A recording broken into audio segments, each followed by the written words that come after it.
Yeah, I know. Whoa. Now we're on. I was going to say the suspense is killing me. So, yeah, everybody's awake. Man, obviously we got new speakers. Well, like I said, I've been gone, and it's so encouraging to be back, and glad to be teaching class again. And um, like you all have, I'm sure, already figured out, most of the stuff that I teach on is just the stuff that's been on my mind and stuff that I've been thinking about already.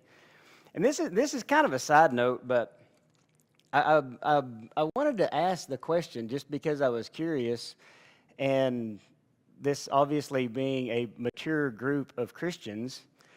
Um, you know that song that comes on the radio that I only pray to God when I need a favor.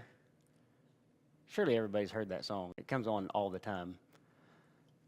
It's on country. It's on a country. They play it on the country music station, and that's the only station that I can get in my barn. So I have to listen to country music when I'm in the barn. But what's your for those of you who have heard it? What's your thoughts on that song? What's your reaction when you hear that song?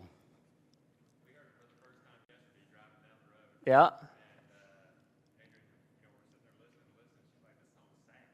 yeah.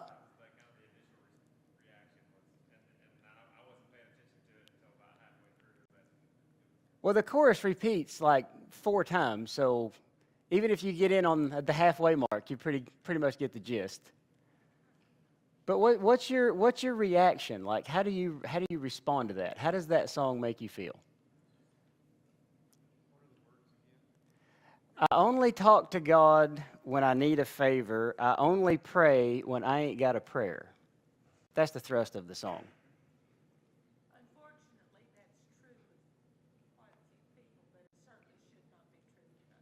I agree. The first few times that I heard it, I thought, you almost want to call the radio station and ask them not to play it quite so much. But then once I really got to thinking about the song and what the guy was trying to get across, I realized that even someone who prays only when they need a favor is praying more than someone who doesn't pray at all. In other words, there's more hope for that person than the person who wouldn't consider turning to God in any circumstance. And the reason I think that I thought about it was at first I only considered the song from my own perspective, like what my thoughts were on that idea. And obviously, that idea would be, well, almost painful for me to think that that would be the only time that I would pray. And I think that's true for any mature Christian. But at the same time, once I turned around and thought, what's the perspective of the person writing the song or singing the song, then it really kind of changed my thoughts on how I react to what he's saying. Anyway, I bring that up because I felt like that idea kind of went along with what we're going to talk about this morning. And I want to open with this question, and it's more or less, we've got a lot of ground to cover, so we're not going to spend a lot of time here, but it's more or less to start the conversation. And the question is, what's the difference between trials and temptations? It's not a new question. It's not a question I just came up with. I think it's a question that we've tackled before. But what's the difference between trials and temptations?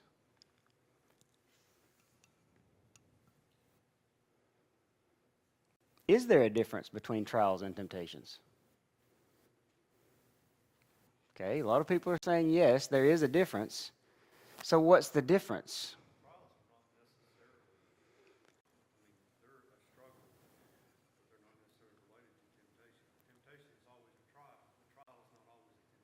That's an excellent way to put it, David. A temptation, say that one more time.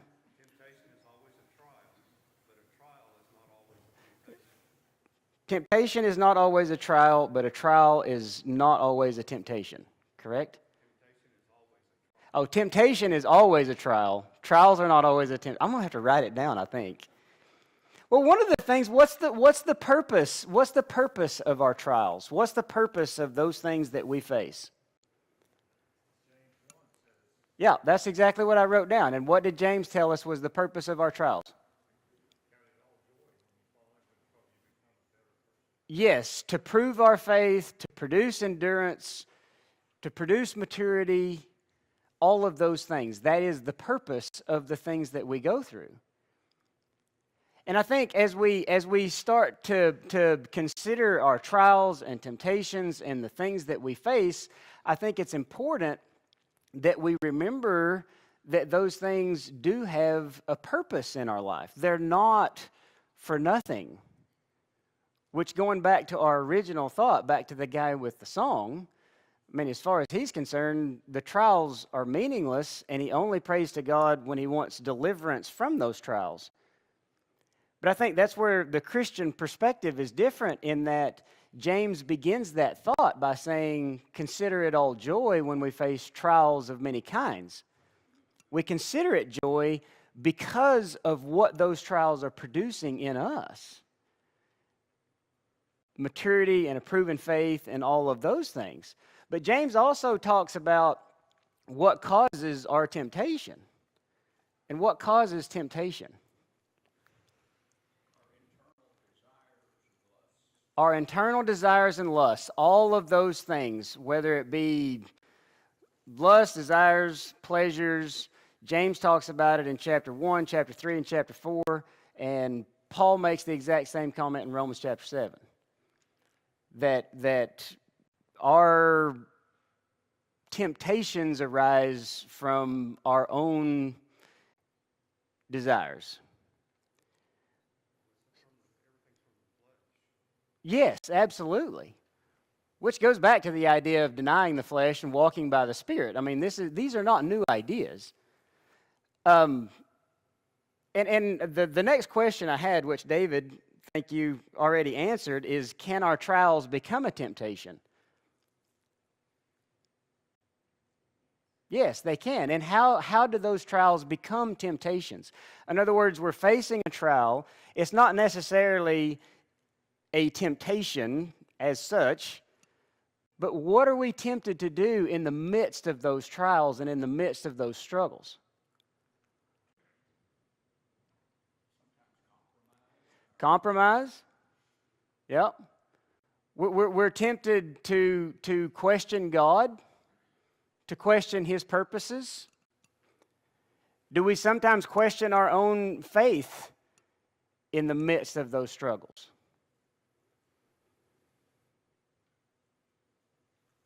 Yeah, absolutely. And you can't tell me that I'm not the only person in this room that has ever reached that point where you want to ask yourself, is this really worth it? That's a serious question. But as Christians, I think it's important to have that conversation about those times in our life when we do reach that point where we say, is it worth it? Is this something that I'm going to continue with? And I think this is an important question when we're talking about this topic, because this is going to kind of get our minds, I think, on the right track for kind of where we're going this morning. And the question is, are the trials that we face caused by temptation? David says not necessarily. That can be. It makes your life harder, doesn't it? And I think you and David are both exactly right in that it can be, not necessarily, but at the same time, by giving in to our lusts and desires and all of those things, it definitely makes life harder than it has to be. Absolutely. But here's the question. When you see somebody, say their house gets hit by a tornado, Okay, do you ask yourself the question, what is it that they did that caused their house to be hit by a tornado?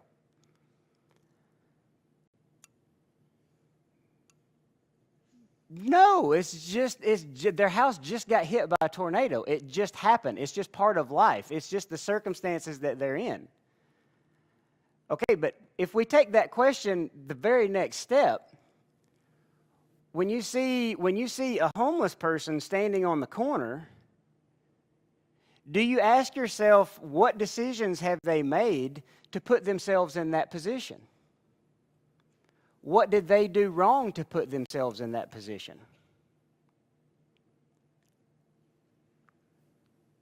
The question there is it possible that that person is in that position because of the circumstances of their life?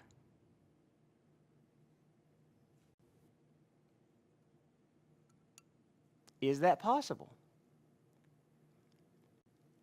Because it's interesting because there's a story in the Old Testament about a guy who lost his family, he lost his flocks, he lost his house, he lost his health. He lost everything. And he's sitting in dust and ashes with nothing. Was it any fault of his own?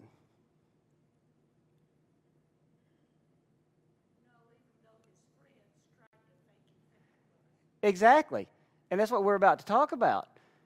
But I think it's important to realize that it's not always the case. Don't get me wrong, because some people are in the position, and that's the position between David and Jason over here, is that some people are in the position that they are in because of the decisions that they have made. I'm not arguing that. But at the same time, are there people who are in the positions that are in by no fault of their own, but rather only by the circumstances of life? That maybe they were overcome by some, even if it was caused by temptation, but they were overcome by some temptation that maybe was stronger than anything that we have ever faced, and it has put them in that position.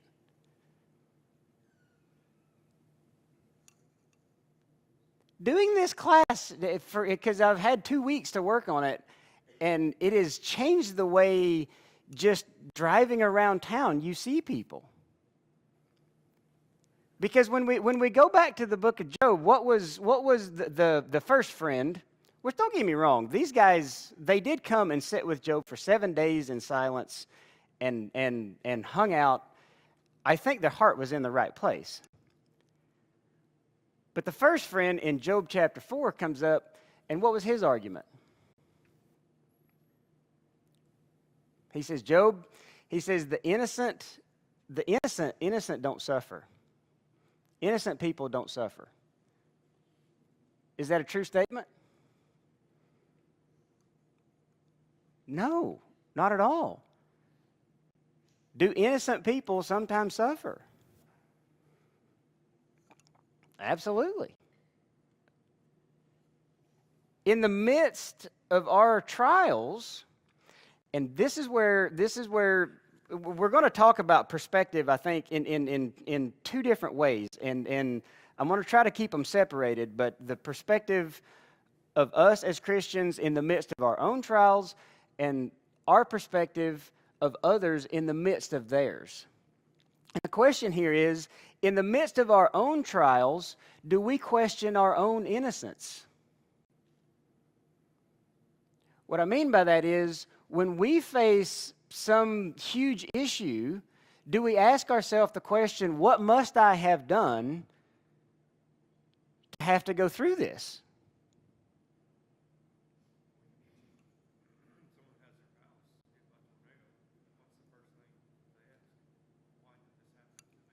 Why did it happen to me? But I think that's I agree with you, David, but I think that's a totally different question than when someone is facing some issue that they cannot simply attribute to nature itself, and they think, what have I done wrong? Where have I messed up to cause this calamity in my life?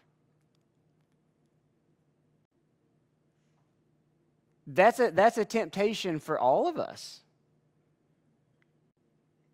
And I think in that, a lot of times, I think that temptation probably comes as much in the form of our relationships as it does anywhere else.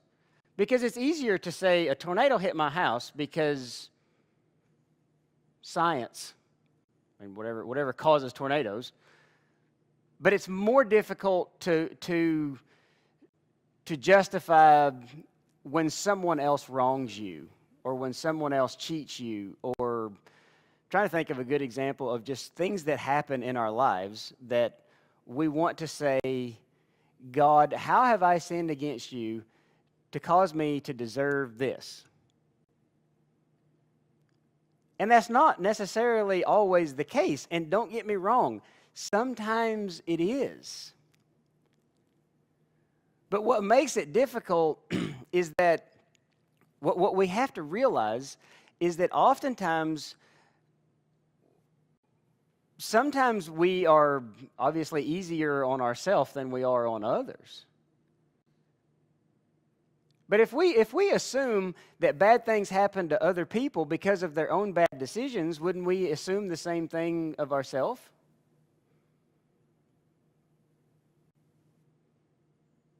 Maybe. Maybe not.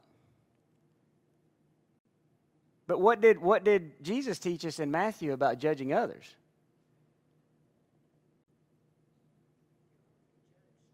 Yeah, you judge others, you'll be judged by the same measure that you judge them, right? And goes on to say we're better off not to judge at all. But at the same time, when these kinds of things start happening, do we not judge others and ourselves?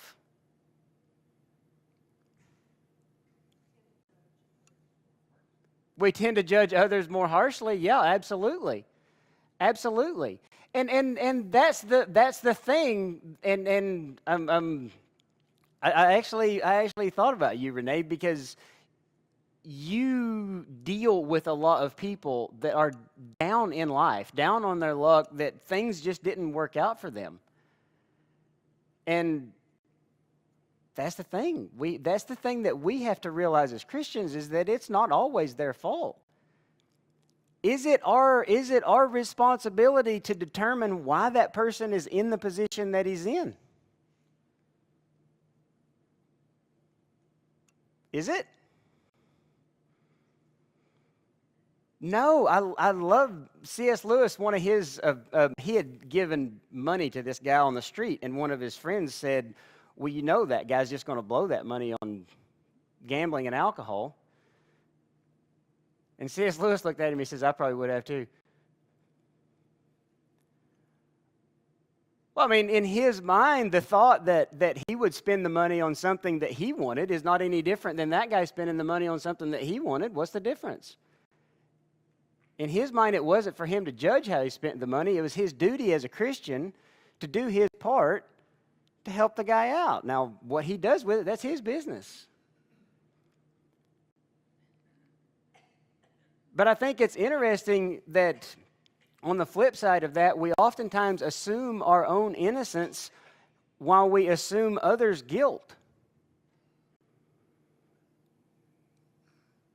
I mean, the bottom line is we're all guilty at some level. Go ahead.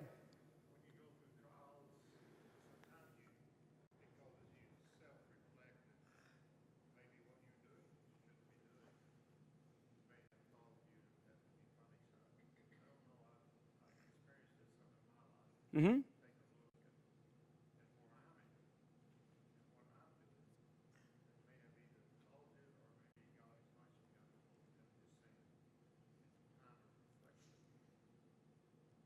That's true. I agree with you 100% that in those trials, oftentimes we probably see things much more clearly than when we're not in trials.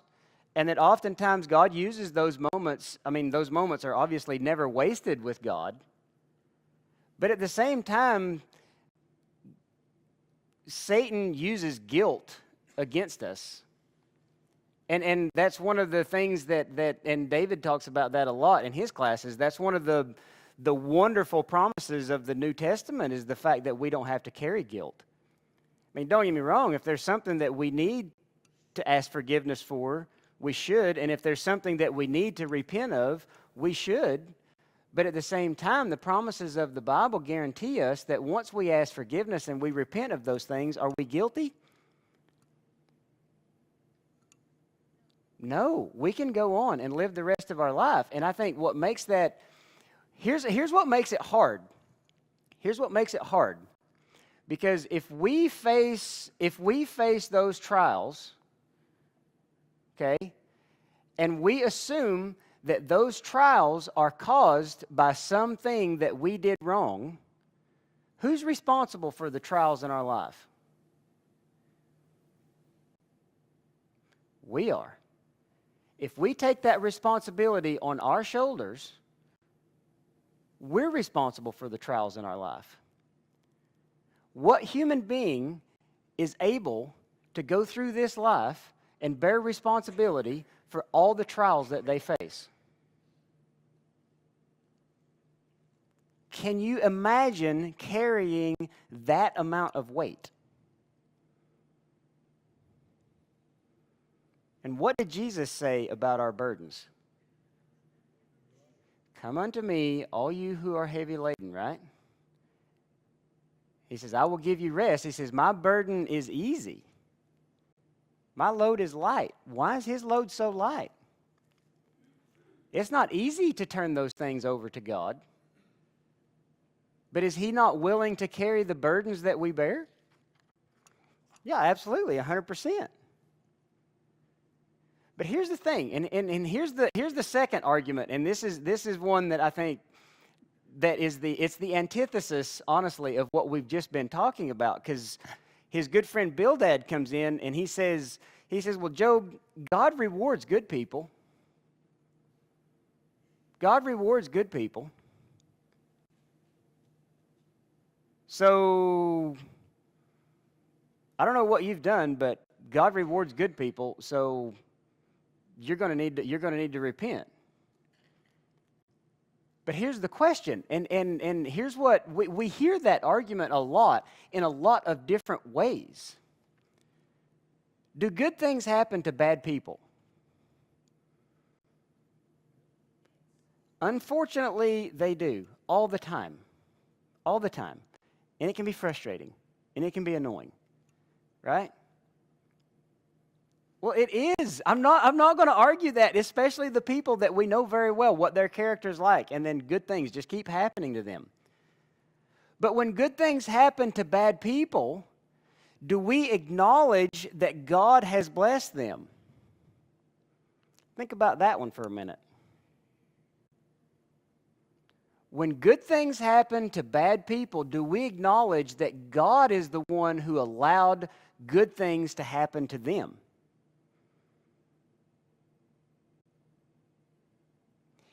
Is God all-powerful, omniscient, all-knowing, and in control, or isn't he? If we acknowledge that God is in control of all things, then we must acknowledge that it is God who allowed good things to happen to bad people. That's a hard pill to swallow. So, Matthew chapter 5, he tells us that God sends the rain on the righteous and the unrighteous. In other words, God causes those things to happen one way or the other. So, Job's response to the argument that God blesses good people, in Job chapter 9 and verse 2, he says, in truth, I know this to be true, but how can a man be right before God? In other words, he says, okay, if your argument is true, and I know this to be true, that God rewards good people, but at the same time, who can stand before God and say, I deserve your reward? And at the same time, that puts us in a totally different mindset. It goes back to the song that we were talking about. Okay, so let me ask the question, does God reward good people? That's the question. Just yes or no? Yes. And I agree with it 100%. Okay, but the second question is more important. Are we good for God's reward? He rewards us in spite of ourselves. Absolutely.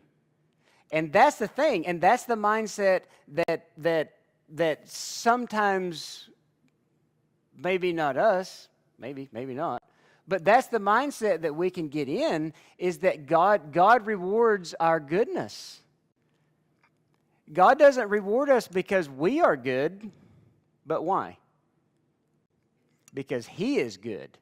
Absolutely. And it is our duty to respond to that with obedience. And it's easy for us to fall into that mindset of, well, I need to be good so I can get God's favor. Or I need to be good so I can get God's reward. Can God love us any more than He already does? No. No. But you can already see the difficulties of that mindset and having that kind of attitude and what that can lead to. Self-righteousness, pride, and a whole bunch of other issues that come along with it. But this third argument, I think this is probably the most difficult one for Job. I can imagine this one. And Zophar, he comes in chapter 11, and basically his argument is, if you would direct, he says in chapter 11 and verse 13, he says, if you would direct your heart right and spread out your hand to Him, to God. In other words, Zophar says, you know what, Job, if you would just turn back to God, just reach out your hand to Him, then if you just turn back to Him, all this will be all right. What do you think Job was thinking when he says this? Who do you think I've been talking to this whole time? I mean, the first part of Job tells us that when his kids would have a get-together in their house, the next day Job would go and offer sacrifices on their behalf just in case that they did something they shouldn't have done. Didn't know if they had or not, but just in case, he would offer sacrifices. That's the kind of guy he was. And then Zophar comes in and says, well, if you would just turn back to God, spread out your heart and your hands to Him, then all of this would go away.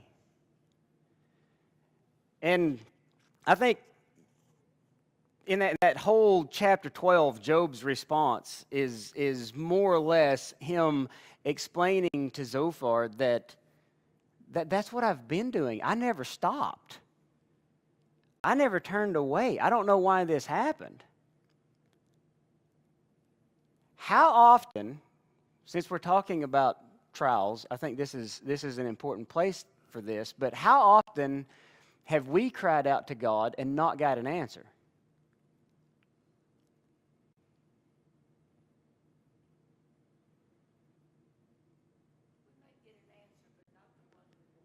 We may get one, but not the one we want. No is an answer, absolutely.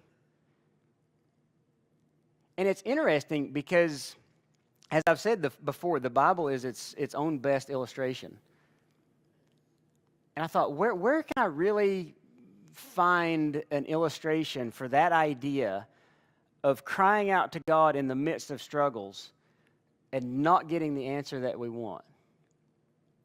And it was interesting because I found the answer in Psalms, but it wasn't the answer that I thought I was going to find.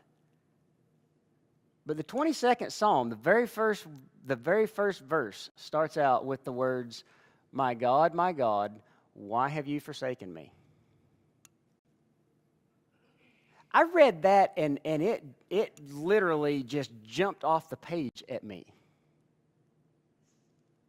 Because when the Hebrew writer tells us that we have a great high priest that can sympathize with our weakness, it's easy for us to say that,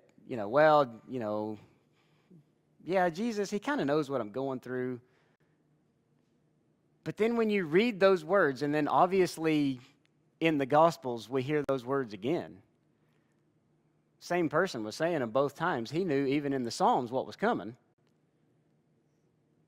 But it makes you realize that when we reach that point, when we feel like that we have been abandoned by our friends, our family, whatever else, and then you get down to the point where God is all you have left, and you realize we're not the first person that's ever cried out to God and not got an answer. He says, I cry by day, but you do not answer, and by night, but I have no rest. I mean, it's not a one-time thing. He continues to cry out to God. But we see the same thing in the book of Job. Throughout all that, did Job not continue to cry out to God and say, what's going on? I got questions. I mean, like David said earlier, why is this happening? I would at least like a little bit of insight. And it's interesting that when we read the 22nd Psalm, and then obviously we can see the same thing in the account of the Gospels, the people said the exact same thing that Zophar said. Because in verse 8 of the 22nd Psalm, it says, commit yourself to the Lord, let him deliver him. Is that not what they were saying when Jesus was on the cross? Well, let's hang around here and see if Moses or Elijah comes down. Right?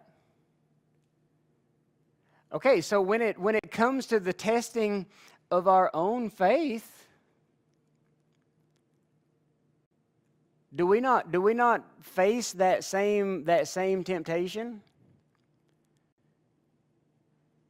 When we're in that dark place, and you're waiting and crying out to God and hoping that he shows, when Paul says, I am not ashamed of the gospel, are we embarrassed to tell people I'm waiting on God? I am trusting in him in this situation.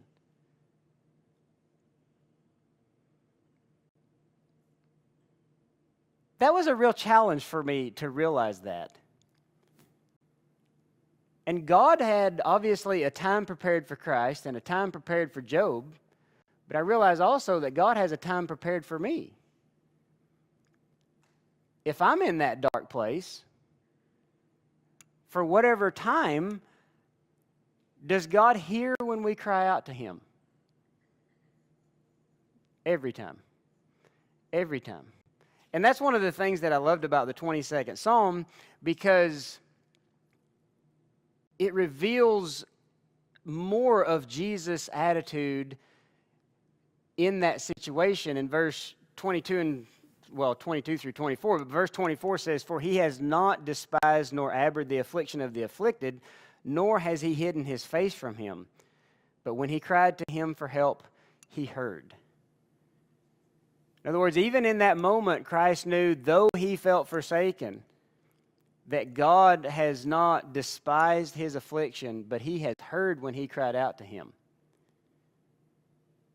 And I think that's one of the things that the comforting things that we can take with us in the midst of our trials and in the midst of the things that we face. It's like the story of Shadrach, Meshach, and Abednego. I love their response. When they're standing there before the king and they got the furnace heated up. Heated. Is it heated? Past tense? They got it hot. And they're standing there and they say, you know what? I know that God can deliver us from the flames, and I know that God can deliver us from you. And one of my favorite verses in the whole of the Old Testament, and if not, if he doesn't, we're still not going to bow down and worship you. And the more that I thought about this, the more I realize that we all face those and if not moments. I feel like that's part of maturing as a Christian, and I have to realize and have to get it through my head that Christ himself faced an and if not moment. When he was on that cross, do you not think he would have been praying for deliverance?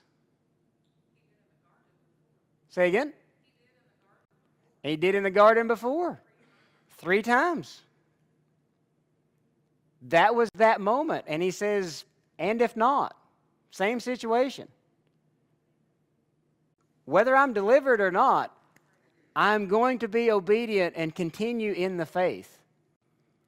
That's a difficult place to be in. And here we see Job tell his 3 friends, he says, your memorable sayings and proverbs are ashes, Job 13 and 12.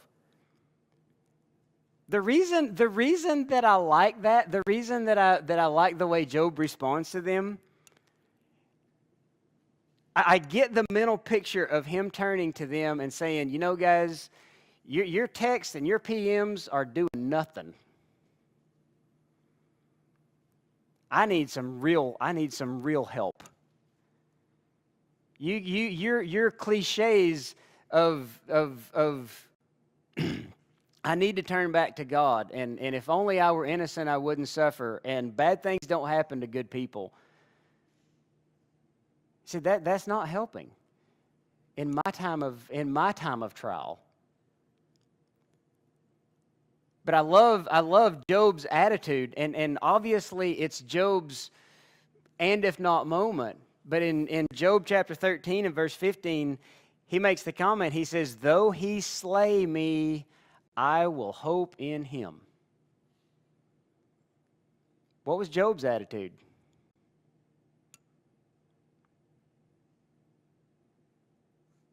Either way, live or die, I will hope in him. And why did Job hope in the Lord? I think this is important. Why do we hope in the Lord?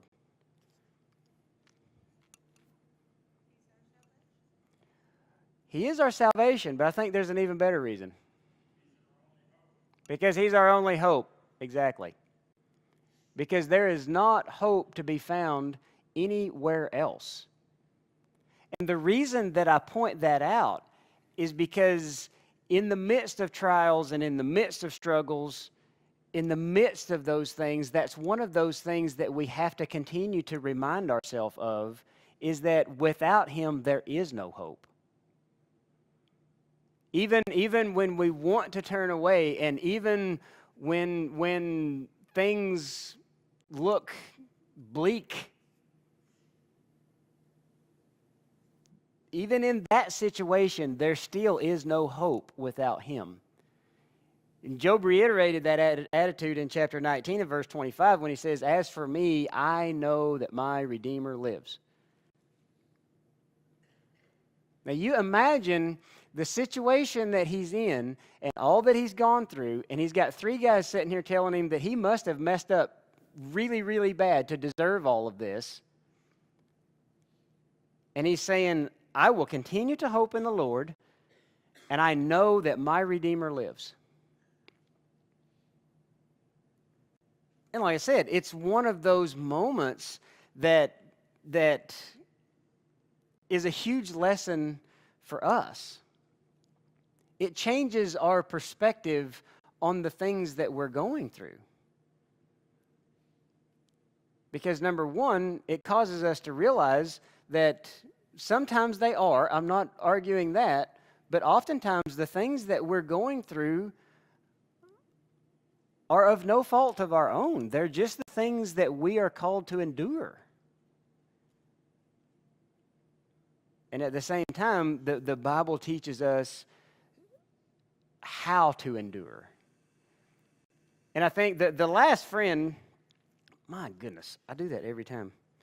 The last friend, and I think it's interesting that Elihu, he was the 4th friend. He was the only one that that wasn't scolded at the end of the book. And I think the reason that he wasn't scolded is that his argument was at least valid. It wasn't necessarily the case with Job, but it was at least a valid argument when he says, "Behold, God does all these oftentimes with men to bring back his soul from the pit that he may be enlightened with the light of life." Job 33 and 29. In other words, his take on it was God uses, and that was your comment, Glendale, was that God uses these moments to turn people away from the pit. Not that Job needed to be turned away, but that's still a valid argument. At least he wasn't accusing Job of wrongdoing. But here's the I think one of the questions that we can take from the book of Job. Does God owe us an explanation for our afflictions? No. Okay, but the second question is just as important, which is, do we know why others are afflicted?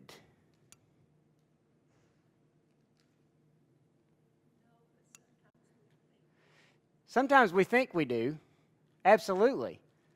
But I think that's it because I think that's an important part of this lesson, and it has challenged me to really consider how I see other people in their affliction. And not only that, it challenges me to be careful about the things that I say to other people when they're afflicted. Because it's easy to want to ask people, well, I don't know what kind of decisions you've made leading up to this point, but they've been terrible. It's easy to want to say that, rather than just to simply offer comfort and hope and the promises of the Holy Scripture in that situation. And I think that and I hope that I've done at least somewhat of a job of putting those together in helping us to realize that that road goes both ways. That it's not always our own fault that we face trials, that we face whatever we're facing. Sometimes it's just a matter of circumstance. And it's important to us, 1 Corinthians 16:13, it's important for us to stand firm in the faith. Be men of courage. Be alert. So, any other questions, comments? That's the second bell. They say I have to stop. All right, we'll stop there then until next Sunday.